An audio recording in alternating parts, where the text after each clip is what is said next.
came in tough. What did you think of the audience's reaction to some of your criticisms?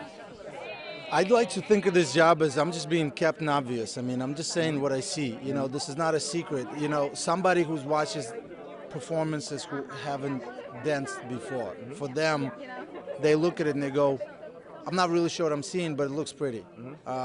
I'm the guy who explains to the viewers at home what exactly about this performance that was off, that was on, why was it on, and whatever. So, do I influence audience? Probably, you know, but I'm not trying to influence anybody's opinion. If you disagree, go ahead. This is why, and this is, it's kind of like sports and analysts, you know, during basketball game or during football game, you're watching people are talking, saying, oh, this pass was off, he didn't do this, this, and that. I don't have to see it. I just hear what they're saying from the inside, and that's, I'm the inside. I'm just letting you know how it is. Did you and Len have any words after? Did you, like Len Jr. at all? Or, I mean... Len Jr. He did say, it's like, you're going to look good in this chair. But Len's a good guy, you know, and we had our differences. You did? You know, I hate to admit it, but some of them were just maybe a result of being in it and head on the water, you know, trying to make something happen with someone who can't make it happen, and, you know, investing your time and being so proud of your work that you unreasonably defend someone who wasn't really worth defending. But, you know, it's all water under the bridge, and it is what it is. I had a great time. I had a great time. I thought judges were really fun today.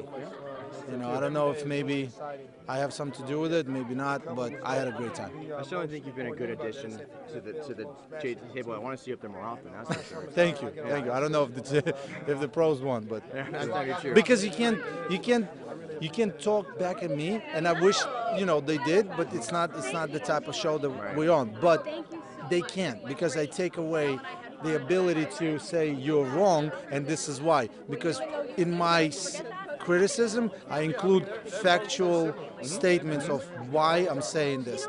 Producers run up and say you got to make your answer shorter or blah, blah, blah. If a number is like Nile, then you could just scream out a bunch of amazing blah, blah, blah, blah. But if it's not, I will always speak as much as I have to, just to make sure that they understand why I'm saying this. That's why I bring you up there. I do want to ask you this. Yeah. Cheryl Berg kind of talked about her relationship with Ian Ziering on the show. Yeah. Is there a code that you guys have that you don't talk about some of your ex-bad partners? Why would you? I mean, look, the show is very intrusive, as it is. The format is such that you're out there, you get portrayed, you get shown in a certain way, maybe not always the way you want to be, so that's already a lot. To talk about personal things, if we're gonna, I've always asked of my partners 100% trust. You trust me as a person, you trust me as a teacher, trust me as I'll open your door, I'll carry your bag, I will be the gentleman, I will give you my 100 in terms of coaching and dancing. I will never let you down. And with that comes so much trust. They open up, and if they know that you're going to be somewhere else, you know, talking about them to press, no disrespect, but you know exactly what I'm saying. You know, there'll be no more trust, and with no more trust, this is not possible. So there's a sacred bond between you and your partner. When the show is over, you can you to each other and go your separate way, but it doesn't mean that I'm not the guy. You know, there's been some of my unfortunate partners that wrote books and said some dumb stuff in it. That's on their conscience.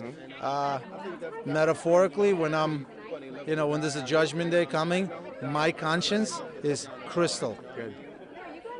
One word answer. Who's winning this season? Nile. All right, there we go.